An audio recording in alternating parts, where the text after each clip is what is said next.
want to tell you a true story. One day I had a conversation with my friend Linda. I asked her what her God concept was, and she began a litany of the typical phrases one might expect to hear. Oh, he's kind and loving and forgiving, and on and on and on. I stopped her at one point and I said, that is well and good, but what do you really think about God? She thought for a moment and said, I think God is mad at me. I asked more questions and she continued.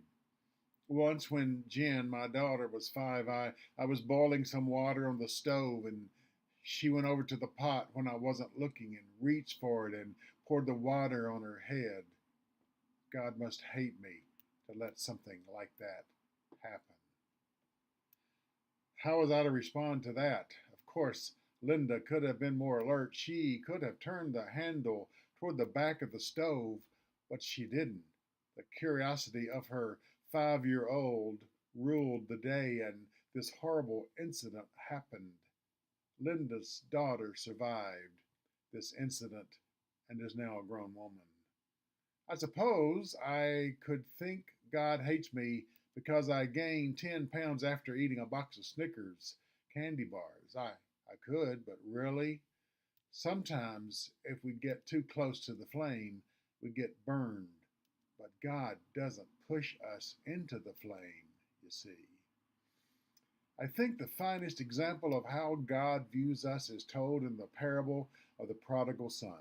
The key word here is parable, for this is an illustrative story told by Jesus to demonstrate how much God loves us. In my understanding of this story, the son was restored to his rightful place as a son, not as a slave or servant. He expected to have to live with the pigs.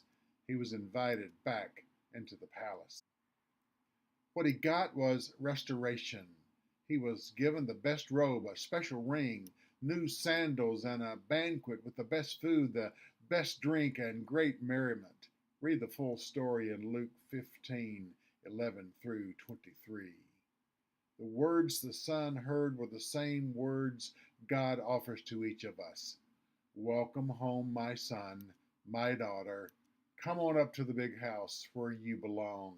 The covers are turned down, a warm bath is waiting for you, and there is plenty of food on the table. That sounds like an accepting God to me. He's not mad at us at all.